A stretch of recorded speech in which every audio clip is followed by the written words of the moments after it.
perguntei para o pai o que dizer num dia como esse, que recados que ele queria dar. E na verdade o que eu vou te falar que não é uma palavra, é um recado profético. Diga comigo, um recado profético. Parte dele eu vou falar com a minha voz, mas praticamente todo o recado não vai vir de mim. Na verdade ele não vem nada de mim. A segunda parte vai vir da própria Bíblia, vai dar a mensagem final para você. Não vai ser necessário eu ministrar para você. Mas eu quero falar só a primeira parte, que é a minha parte. A segunda é da Bíblia, sozinha. É dela sozinha, não precisa de mim. Como ferramenta de Deus. Segura essa palavra profética aí então. Em primeiro lugar, você tem que abrir teu coração. Te coloca a mão no teu coração, ou melhor, na mente. A mente. Quero orar pela tua mente. Pai, em nome de Jesus eu quero que todas as mazelas da mente e da alma sejam arrancadas fora. Muitas coisas vêm na mente nesta hora. Teus filhos devem estar ansiosos por alguma coisa que precisam fazer. Eles devem estar ansiosos por alguma agenda que foi marcada, e com certeza eles têm o direito. É direito deles fazer agenda. Nós não queremos romper esse direito aqui, mas Senhor, aprove Deus que a gente possa continuar aqui agora. E falta tão pouco para o Senhor fazer tudo o que o Senhor quer fazer. Então eu te peço agora, Espírito Santo, entra nessas mentes. Arranca tudo que for do inimigo. Tira o sono. Tira a ansiedade. Tira a pressa. Eu te peço, tira até a fome. Tira a sensação de fome. Tira tudo que possa atrapalhar a voz profética que eles precisam ouvir para esta manhã. Na verdade, eles precisam vir para esse próximo ano que está por vir na nossa igreja local. Então, em nome de Jesus, aquieta-te, alma. Eu repito, aquieta-te, alma. E se você concorda com essa ordem do Espírito Santo, diga, eu recebo para a minha vida, amém. Diga amém, porque o amém é assim seja. Você recebe essa oração para a tua vida? Glória a Deus. Romanos 8, versículo 22.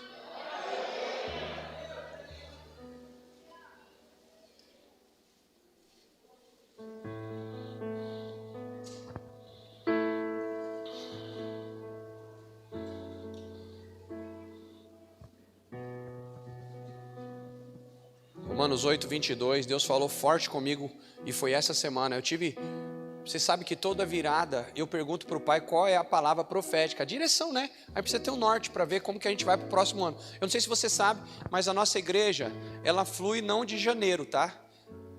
Nós fluímos a partir de julho, eu estou dizendo o ano local. Existe o ano global que começa em janeiro para todo mundo, nós começamos juntos. Inclusive nós fazemos aqui, todo janeiro, nós fazemos dias proféticos em janeiro para a gente fluir no global. Tipo, o que o Espírito Santo está fazendo na terra inteira. E em julho Deus libera uma palavra para o nosso ano profético, porque nosso aniversário é hoje, foi dia 15. Então o que acontece?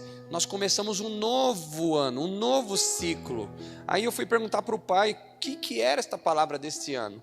E olha, gente, eu vou falar para você que pensa que é fácil ouvir profecia, não é. Você ter uma profecia para dar uma direção para alguém, é como você ter que acender uma lanterna. É como você ter que acender uma lanterna, porque a própria palavra diz que luz para o meu caminho é a tua palavra e lâmpada para os meus pés. Então, se eu estou vindo com a palavra para trazer uma luz para o próximo ano, eu preciso ser hoje nas mãos de Deus, como se fosse uma lanterna para entregar a profecia, para você ver por onde você vai andar. Então não pense que isso é fácil. Então eu fiquei perguntando para o pai durante muitos dias, mas eu passei muitas coisas desse tempo. Passei, foi agora, não foi o mês passado. Na verdade eu estou numa batalha desde meados de março, abriu coisas muito pessoais, muito particulares. Aí depois entrou ansiedade da questão do casamento, depois entrou doenças, enfim. Então muita coisa na mente. Como é que você ouve Deus? Você aprendeu domingo passado, como é que você ouve Deus? Você já esqueceu do que você ouviu domingo passado? Como é que você ouve Deus? Aquietando, tem que ficar quieto. Só que eu não estava conseguindo ficar quieto, porque era uma coisa atrás da outra. Como é que você fica quieto para ouvir? Então somente essa semana eu consegui ficar um período, não digo nem foi a semana, porque a semana foi muita guerra de novo, mas eu consegui ficar um período quieto. E quando eu fiquei quieto, depois de algo que aconteceu aqui terça-feira comigo, aí eu fiquei quietinho, recluso lá em casa quietinho. E quando eu fiquei quietinho, eu ouvi. Deixa eu ler primeiro, eu já continuo com o testemunho, que é a palavra. Porque sabemos que toda a criação, há um só? Sabemos que toda a criação há um só tempo. Porque sabemos que toda a criação geme. É Romanos 8, 22, é isso? Vou ler a minha versão aqui, tá? Porque sabemos que toda a criação geme e está juntamente com dores de parto até agora. Toda a criação geme e está com dores de parto até agora. Veja bem, não é o Alan, não é a pessoa A, igreja B, igreja C. Toda a criação está com dores de parto. Porque sabemos que, e não só ela, versículo 23, e não só ela, mas nós mesmos, que temos as primícias do Espírito. Olha aí, o que eu acabei de testemunhar sobre a minha vida a respeito do Espírito Santo. Todos nós que temos as primícias do Espírito, também gememos em nós mesmos, esperando a adoção, a saber, a redenção do nosso corpo. Aleluia, só até aqui. E quando foi essa semana que eu fiquei quieto, depois de ter sentido muitas dores, e eu fiquei perguntando para o Pai, por que de tamanha guerra, por que de tamanha situação na minha vida? E eu falei, Senhor, olha só, eu sou pastor de uma igreja local. E o pastor de uma igreja local, ele é semelhante a Moisés. Como assim, pastor?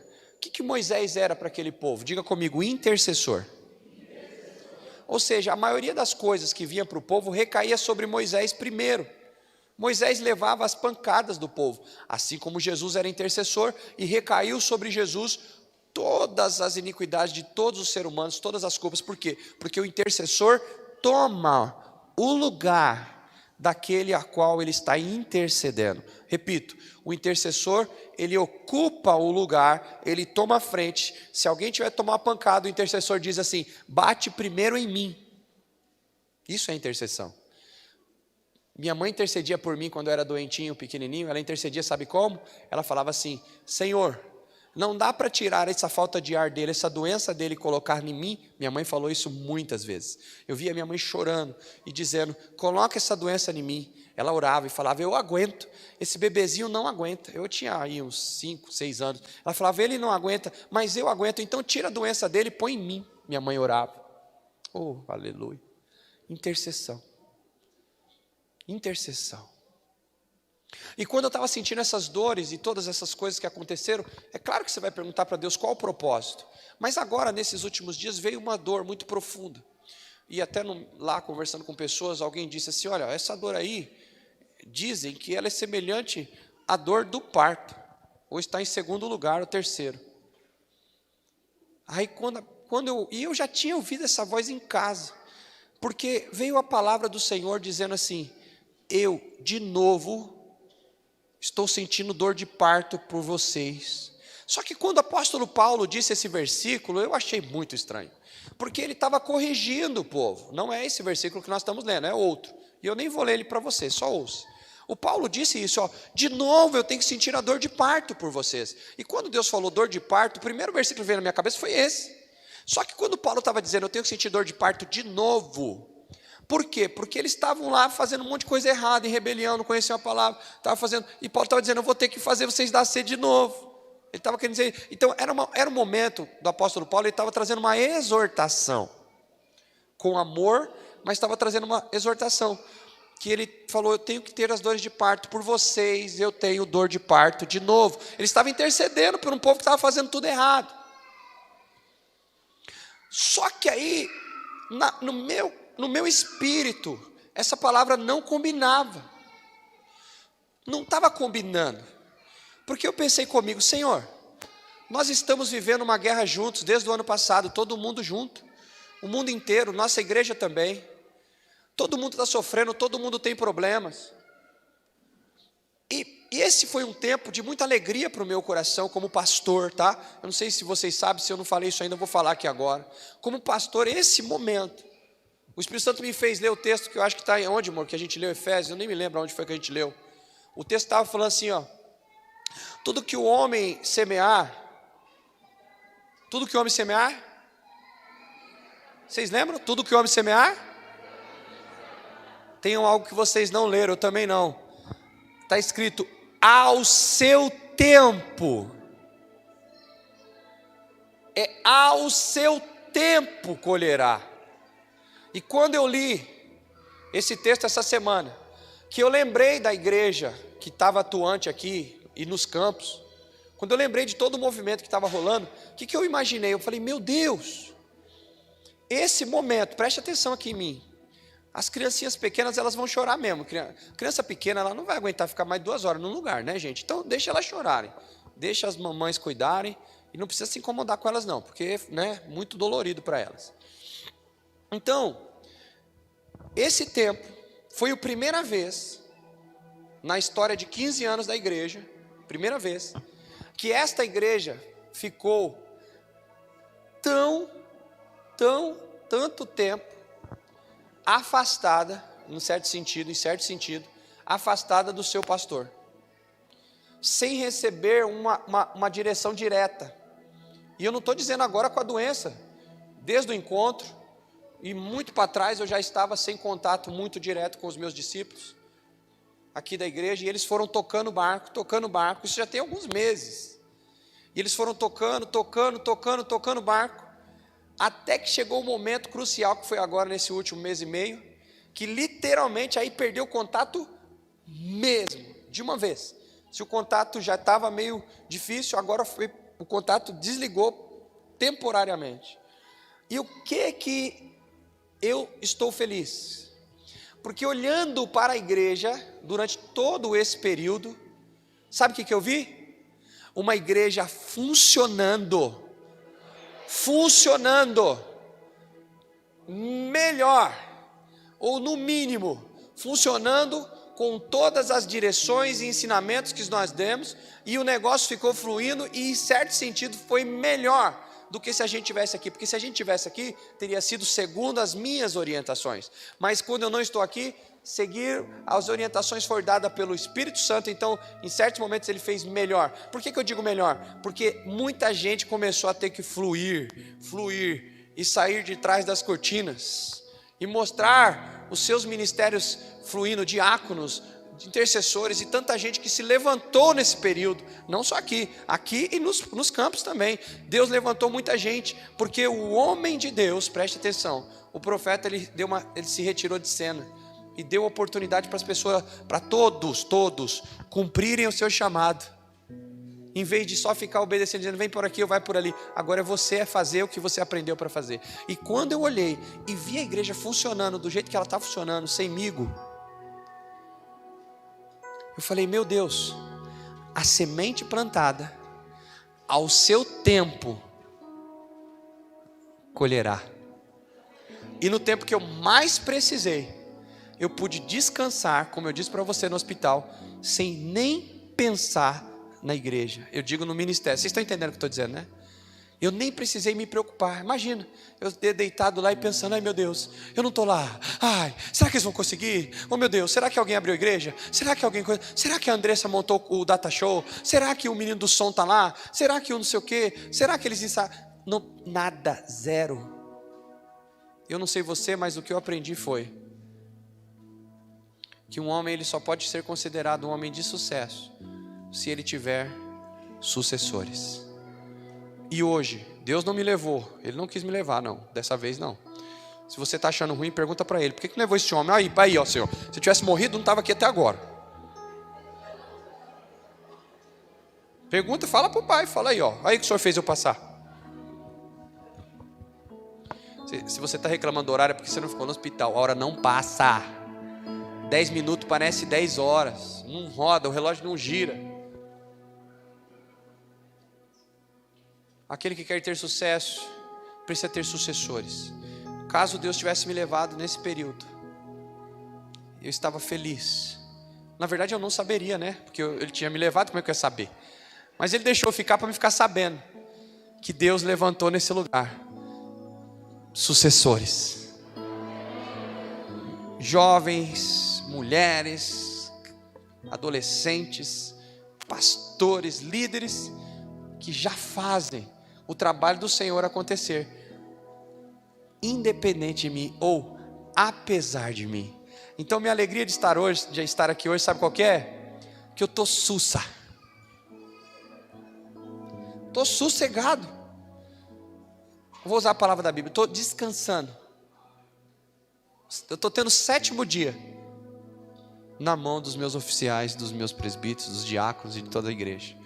Então eu sou um pastor muito grato ao Senhor, porque essa igreja é demais, gente. Vamos aplaudir a igreja Fonte de Alívio.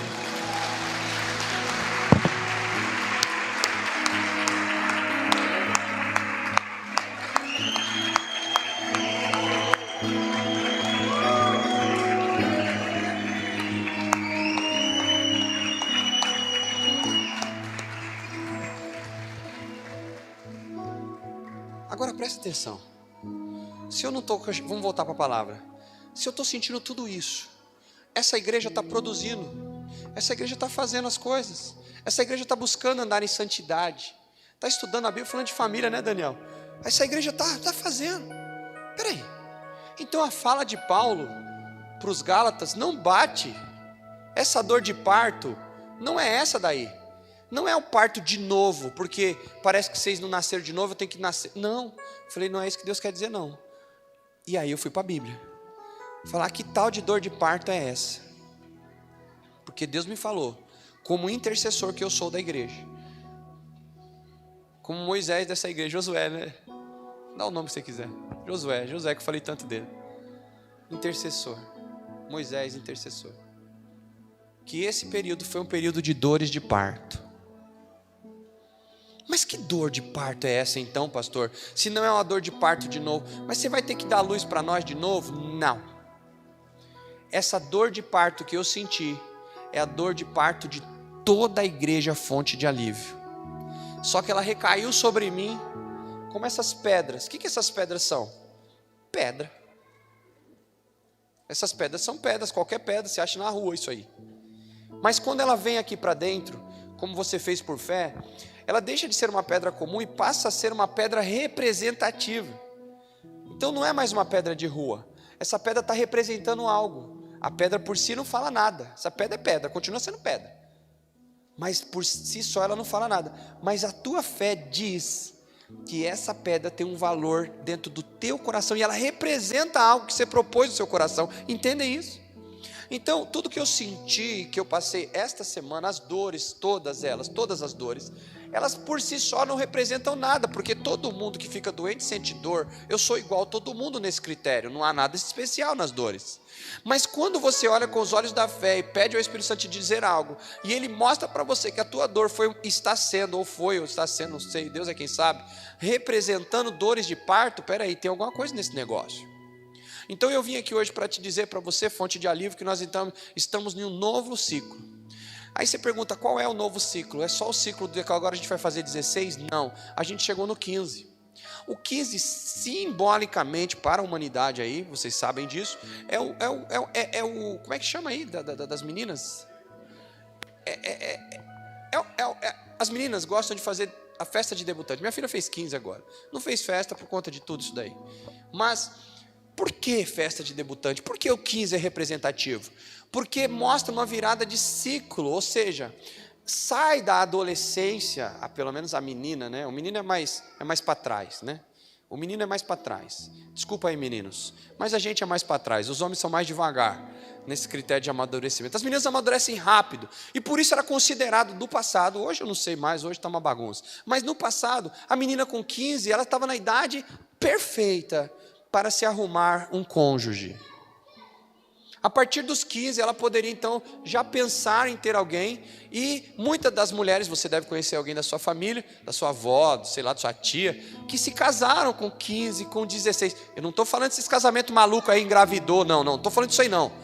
Eu estou falando de casamento certinho, estou falando de coisa certinha, onde os pais aprovavam, todo mundo aliciente e tal. Então era comum, escute, olha para mim, era comum, há anos atrás, quando toda essa coisa foi inventada pela humanidade, meninas de 15 anos, 16 anos, serem dadas em casamento porque era considerado que elas eram maduras. Diga comigo, maturidade. Diga a maturidade. Diga a maturidade.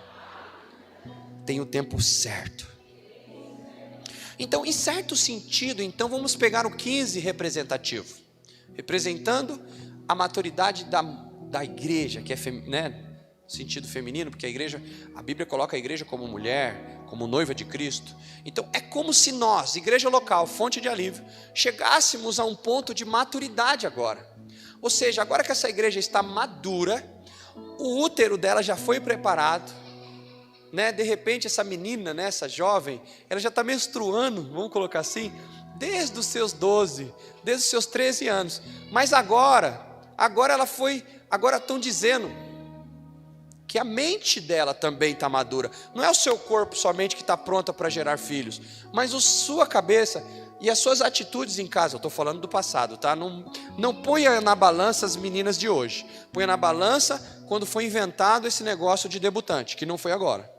Então naquela época a menina com 15, ela cuidava da casa. Se ela tivesse irmãos mais novos, ela dava conta de todos os irmãos. Ela cuidava mesmo, como se fosse a mãe dos irmãos mais novos. Ela cozinhava, ela passava, ela lavava, ela trabalhava fora. Se tivesse que sair para trabalhar fora, trabalhava fora. Trazia dinheiro para sustentar a sua casa. Aos 15 anos, a menina era muito madura. Por isso os pais entendiam que ela poderia se casar. E é baseado nesse tempo que eu quero falar desses 15 anos. Então, o que está acontecendo conosco? Estamos fazendo, essa noiva de Cristo está fazendo 15 anos aqui, local. Ela já tinha útero? Sim. Já estava, como diz, preparada para gerar? Sim. Mas precisava de uma maturidade para conservar os filhos. Eu repito isso, precisava de maturidade para conservar os filhos. Porque muitas que geram filhos muito novinhas, antes do prazo, ou ela dá o filho, ou a mãe que cria, ou a avó que cria, ou não sei quem que cria, mas a pessoa não tem maturidade para a criação. Então Deus falou comigo o seguinte, que nós estamos num período de maturidade, onde Deus entendeu que essa mulher chamada Igreja de Cristo, essa mulher chamada fonte de alívio aqui da igreja local, essa menina, que antes menina, agora pode ser chamada de mulher. Só que tem um detalhe, ela já foi dada para o noivo. E assim como Maria, ainda na sua adolescência, foi dada para José, e assim como ela engravidou, não de um homem, de José, mas ela engravidou do Espírito Santo, a palavra do Senhor manda te dizer, já estou mandando a profecia aí, que este é um tempo que o Espírito Santo está engravidando esta igreja, porque ela já está madura.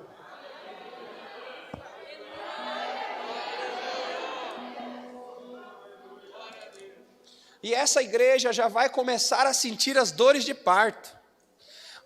Esse ano que está nascendo, esse 16º ano, escreve o que eu estou te falando. Esse 16º ano será o ano das dores de parto. Alguém põe a mão na cabeça e fala, ai meu Deus. Porque quando eu falo dores, dores de parto, dá a impressão de coisa ruim. Mas a dor de parto não é coisa ruim. A dor de parto, ela é ruim sim, no momento que a mulher está sofrendo. Mas, querido, quando pega o bebezinho no colo, ela já esquece de tudo que ela sofreu. Verdade ou mentira, Tailane? Nem passou dor, tomou anestesia. Tem alguma mulher que teve parto natural aqui? Glória a Deus, bastante. Quantas de vocês que depois que... Foi difícil, Para algumas foi difícil. Imagina, eu vi minha mulher ganhando um bebê lá, parto normal ali, eu participei com ela. Quase me matou lá. Porque ela estava com dor, ela pôs a mão aqui e me enforcou lá na hora, a dor veio. Quase que o neném nasce e o pai morre. Verdade. Quantas de vocês, mulheres, só levanta a mão para mim saber, que depois, talvez do primeiro dia, ou do segundo, talvez logo de cara, que pegou o seu bebê no colo, que olhou para o rostinho dele, já até se esqueceu das dores que você sofreu, na hora ali. Olha só, dá uma olhada para trás, você vê? Olha, elas estão falando, não sou eu. É elas. Se esqueceu? Passa, irmão, escute. Ah, pastor, mas eu fiquei traumatizada. É uma ou outra que fica. Mas a grande maioria esquece. Por quê? Porque está com essa coisinha na mão. Está com esse negocinho aí no colo. Você está aqui? Então eu vou repetir. Esse período agora que estamos entrando para a igreja agora. Que período estamos entrando? No período de dar a luz. No período das dores de parto. Deus me mostra que assim como está nascendo esse monte de bebê físico, que não se engane, também é representativo nesta igreja. Assim como está nascendo esse monte de bebê físico, levante sua mão, quero profetizar. Assim como está nascendo esse monte de bebês normais, físicos aqui, assim será também para a igreja do reino de Deus. E eu quero declarar em nome de Jesus na sua vida que faz parte desta igreja, que em nome de Jesus, você já está grávida, você já está grávido, Deus já está colocando já profeticamente filhos no teu útero, muitas almas virão a partir de você. Deus escolheu você para ser gerador de vida, Deus escolheu você para que esse tempo você gere filhos e filhas espirituais. Continua com a mão levantada, porque eu declaro em nome de Jesus e profetizo que esse ano ainda, daqui para julho do ano que vem, nascerá de você filhos e filhas espirituais. Aleluia, aleluia. Vira para o teu irmão e fala: a dor, fala para ele, não vai ser fácil. Você sentirá dores de parto, mas você verá muitas pessoas vindo para Jesus, muitos filhos nascendo. Diga, não sei se é mulher ou se é homem, né? Que se foi que está do seu lado, diga, e vai ser através de você. Você será uma mãe ou um pai espiritual desses filhos que virão. Diga para ele, não fuja das dores. Não fuja das dores. Porque as dores de parto é bênção para a família.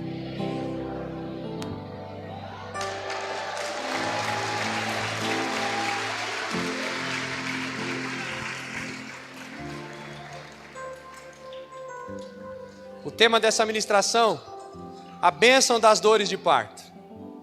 A bênção. E agora, para finalizar, eu quero ler agora diretamente de Deus para você a conclusão desta palavra. Isaías 66. Eu quero que você preste muita atenção. E mais do que isso, eu quero que você fique de pé. Fica de pé, porque agora Deus vai falar diretamente, sem a intervenção, sem a minha intervenção. Fica de pé, com a tua Bíblia na mão, ou olhando para o telão aqui. Isaías 66, versículo 8. Preste muita atenção, porque essa palavra é profética para esse ano que está nascendo. Amém, Alícia? Preste muita atenção, mas muita atenção. Segura aí.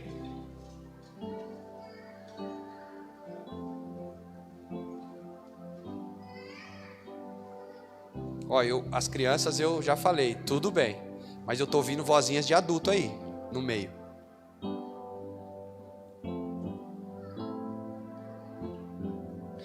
Quem jamais ouviu tal coisa? Dá um time aí, Mateus, só um minutinho. Quem jamais ouviu tal coisa? Quem? Quem viu coisa semelhante? Pode acaso nascer uma terra num só dia? Ah, pastor, vai fazer tudo isso em um ano? Pode acaso nascer uma terra num só dia? Ou nasce uma nação de uma só vez? Pois Sião, antes que lhe viesse as dores, antes deu à luz aos seus filhos. acaso farei eu abrir a madre e não nascer? Diz o Senhor, acaso eu, diz o Senhor, que faço nascer, por acaso eu fecharei a madre? Diz o teu Deus. Regozijai-vos, hoje é dia de festa, amém, queridos? Regozijai-vos juntamente com Jerusalém, e alegrai-vos por ela, eu vou trocar Jerusalém aqui pela fonte de alívio, tá bom? Regozijai-vos juntamente com a fonte de alívio. Alegrai-vos por ela, vós todos a que amais. Exultai com ela todos os que por ela pranteastes. Para que mameis e vos farteis dos peitos das suas consolações. A Bíblia fala de peito. Que lindo. E Deus está dizendo que muitas pessoas vão mamar aqui nos nossos peitos, nos nossos seios. Para que surgireis, para que sugueis e vos deleiteis com a abundância da sua glória, aleluia. Porque assim diz o Senhor, eis que estenderei sobre ela a paz, como um rio, e a glória das nações. Jesus, a fonte de alívio? Jesus, a fonte de alívio?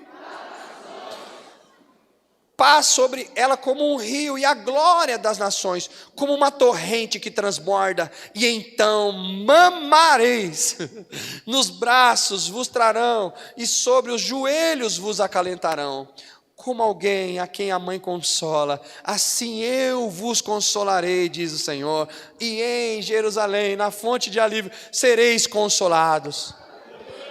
Vós o vereis, e o vosso coração se regozijará, e os vossos ossos revigorarão como a erva da terra. Então o poder do Senhor será notório aos seus servos, e ele se indignará contra os seus inimigos, aleluia. Porque eis que o Senhor virá em fogo, e os seus carros como um torvelinho, para tornar a sua ira em furor, e a sua repreensão em chamas de fogo, porque com fogo e com a sua espada entrará o Senhor em juízo com toda a carne. Isso aqui a gente já está falando dos fins dos tempos, tá, queridos? Ele entrará em juízo com toda a carne, e serão muitos, muitos os mortos da parte do Senhor. Mas os que se santificam e se purificam para entrarem nos jardins, após a Deus, aqui está falando de uma outra abominação. Os que se santificam para purificar, para santificam, gaguejei. Os que se santificam e se purificam para entrarem nos jardins após a deusa que está no meio, que comem a carne de porco, coisas abomináveis, ratos, serão consumidos, diz o Senhor. Essas coisas são coisas abomináveis que tinha naquela época. Porque conheço as suas obras e os seus pensamentos, e venho para ajuntar as nações e as línguas, e elas virão e contemplarão a minha glória, aleluia. Porém entre elas um sinal, e alguns dos que foram salvos, levanta a tua mão que agora é com você. Alguns dos que foram salvos, eu enviarei às nações, a Tarse, Pus, Lud, que tiraram o arco, Tubal, Javã, até as terras do mar mais remotas, que jamais ouviram falar de mim, nem viram a minha glória, eles anunciarão entre as nações a minha glória. Agora é a parte de dar a luz. Levanta sua mão. Eles trarão todos os vossos irmãos dentre todas as nações por oferta ao Senhor, sobre cavalos, em linteiras, sobre mulas, dromedários, dentro de carros, vans, ônibus, aviões, o meu santo monte a Jerusalém, diz o Senhor, como quando os filhos de Israel trazem as suas ofertas de manjares em vasos puros à casa do Senhor. Deus está dizendo que nós vamos trazer filhos para eles e entregar como oferta ao Senhor. Porque como os novos céus e nova terra que hei de fazer estarão diante de mim, diz o Senhor, assim há de estar a vossa posteridade, o vosso nome, e será, aleluia, eu acho que é só até aqui, não, o último, e será que de uma festa de lua nova a outra, ou seja, de um ano até outro, e de um sábado até outro, virá toda a carne a adorar perante mim, diz o Senhor.